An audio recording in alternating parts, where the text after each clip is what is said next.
How do family relationships affect our decision-making process? Well, they absolutely do. In fact, we all learn environmentally. And that's what this video is going to be about. I'm Nicholeen Peck, I'm parenting expert, and I teach people how to govern themselves, which is all about problem solving. And I'll tell you what, the way that our family relationships run definitely influence how we problem solve and process in our brains.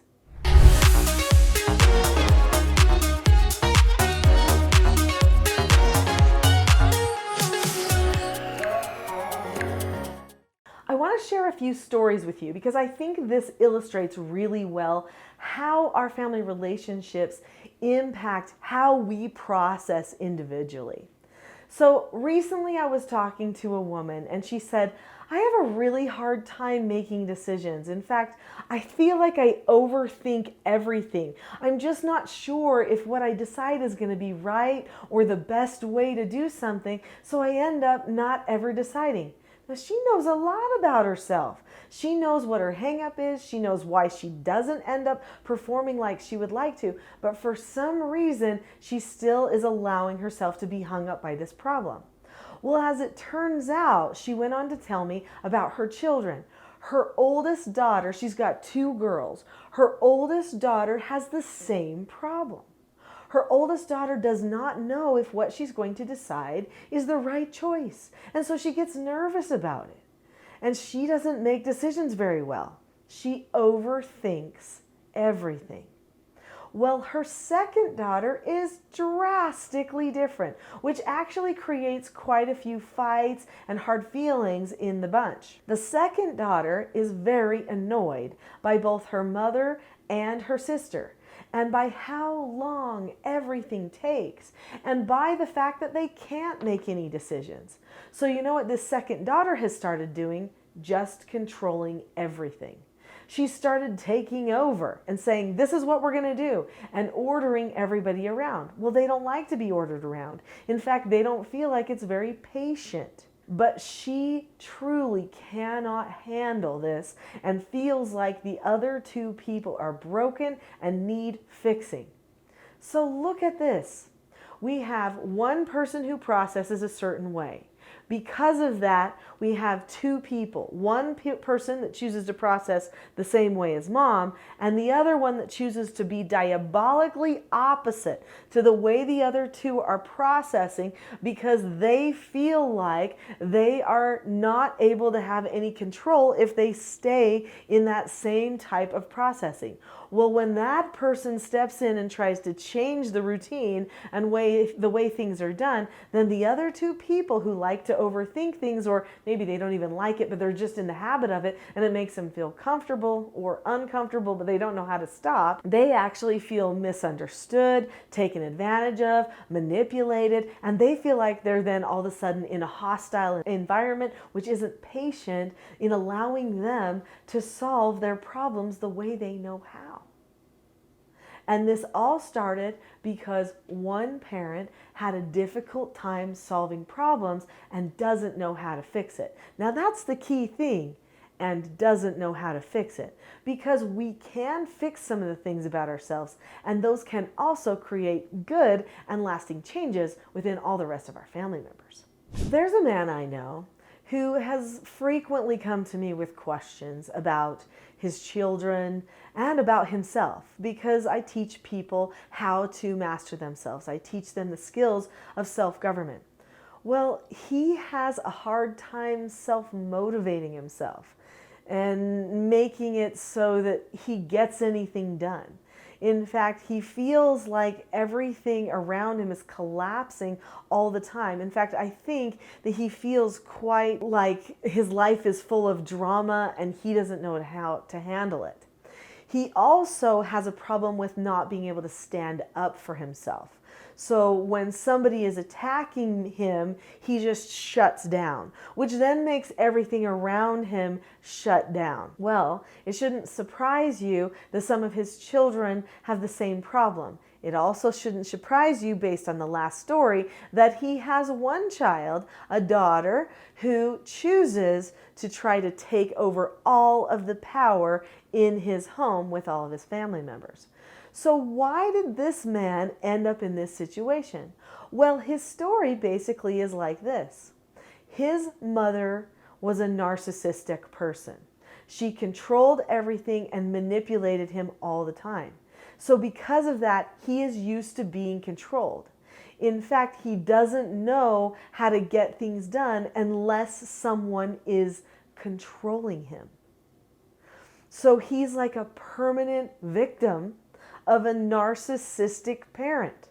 And this narcissistic parent regularly inserts her nose into his life, even though he is a grown man with a family, and she will try to control everything.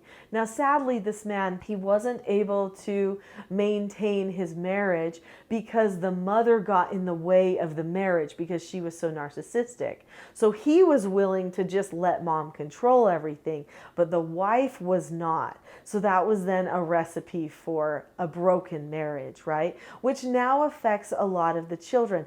But it's interesting that this one daughter who is different than the father and then some of the other children, being more passive, she's the really active one. She's actually aggressive, and she seems to have a lot of the narcissistic tendencies of the grandmother. She also was the favorite of the grandmother. So this is an interesting thing too, because that's how narcissists are usually made, is they are raised by another narcissist or have close interaction with another narcissist. Either they were the picked on one or they were the favorite.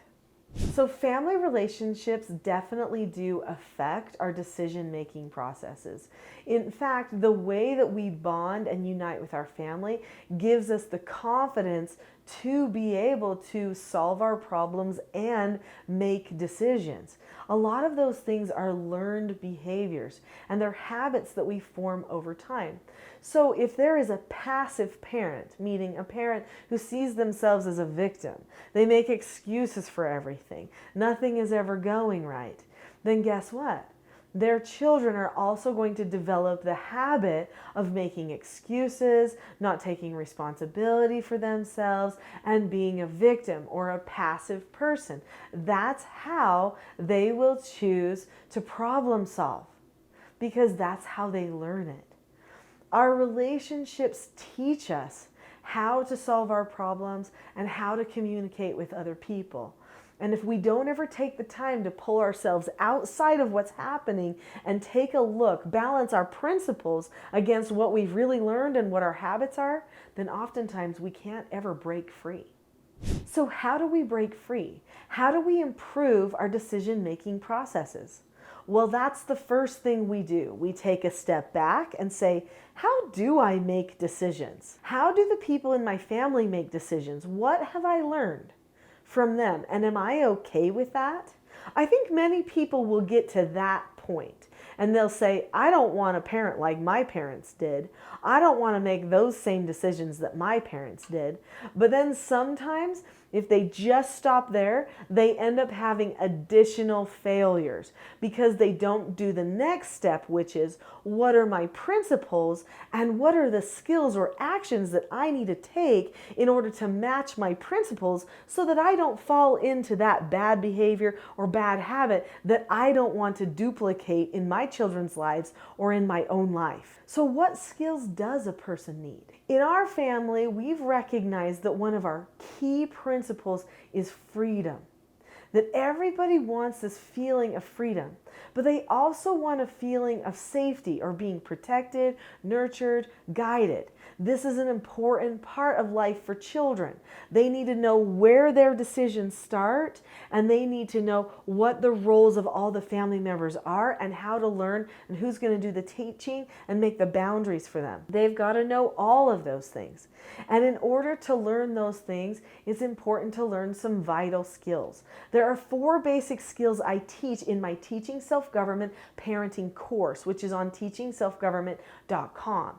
That course teaches 4 things that take care of 99% of all behavioral problems. Those 4 basic skills, which each include a skill set, are following instructions, accepting no answers and criticism, accepting consequences, and disagreeing appropriately.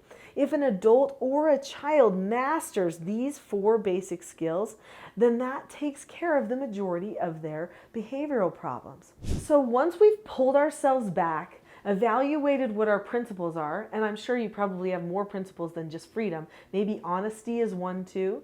Learning to govern yourselves is based on honesty. Make a list of those principles that are important to you, and then determine what skills do I need in order to make sure that I follow through with those principles.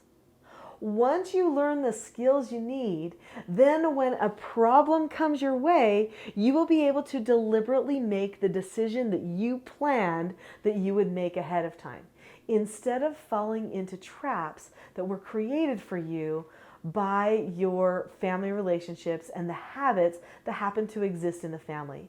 Now, don't think mean things about your family. Don't be overly judgmental. Everyone is the product of their own choices and experiences. The thing is, most people spend more time grooming themselves based on their experiences than on their deliberate choices. You just make the change for yourself and decide right now to make more deliberate choices that will offset some of the negative experiences that might be getting in the way of you making good decisions. If you've enjoyed this video, you'll love the next one, which is right here, called How to Make Kids Listen and Obey.